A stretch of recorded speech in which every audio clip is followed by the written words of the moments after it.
не за да трупаме политически дивиденти, не за да се доказваме, че сме най-добрите, а защото това е най-важно в този критичен момент за страната.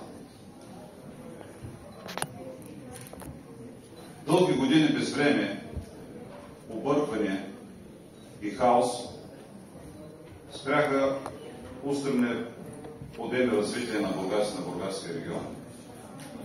Изграждането на северния обход, развитието на публичната зона на пристанище Бургас, изграждането на анаеробна инсталация, на спортната зала,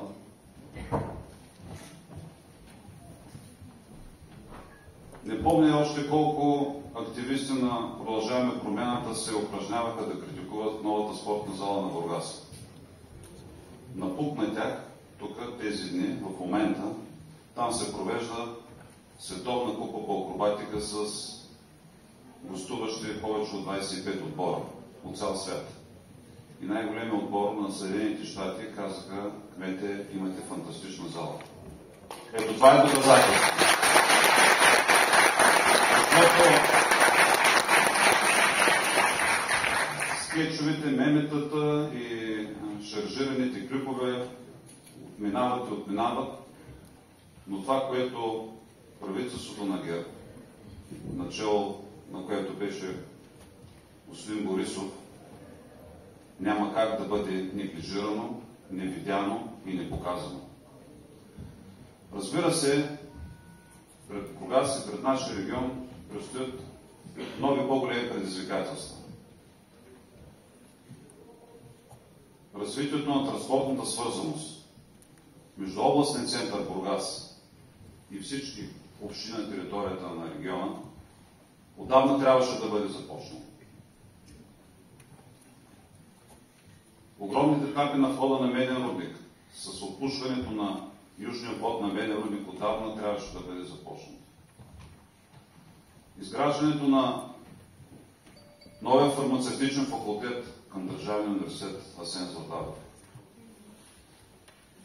Дългоочакваното саниране на многофамилните жилищни сгради. Развитието на публичната зона на пристанището.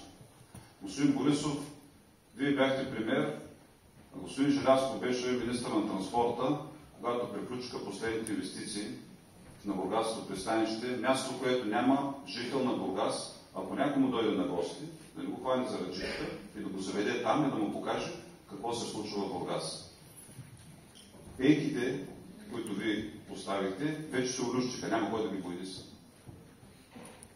Ето давам един много нагледен пример, какво значи безвремието, какво значи липсата на устойчивост. Няма друга партия и коалиция, ГЕРБ, СДС, скъпи приятели в момента, която да е толкова добре подготвена като експерти, партия, която има изключителни добри присъствия в местната власт, тук на първия ред са нашите успешни кметове, която да е в състояние в момента да изведе от това политическо блато страната. Всички съседни държави, които формираха правителства с 4 годишен хоризонт, започнаха да ни изпреварват.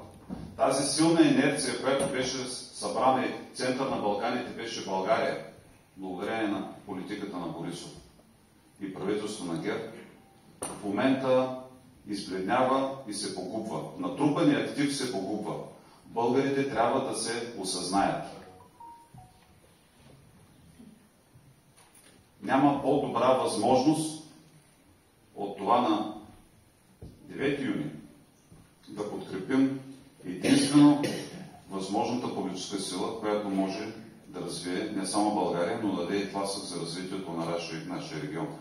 Индустриалните зони на Бургас са готови, но пътища са кални, няма довеждаща инфраструктура. Аз се срещам с поредния министър, който след няколко месеца се сменя, идва нов, докато се запознае с замминистри, докато се запознае с директори, дирекции, начални отдели, ново правителство, нов екип, нови концепции.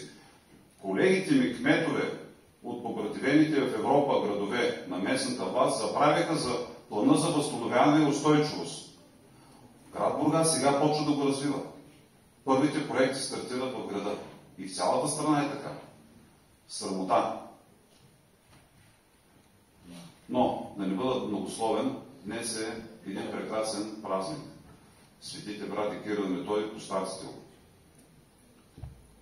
Нашите учители, които са отворили очите за образование и духовност и са начертали пътя на прогреса на българите и успехите завинаги в цял свят.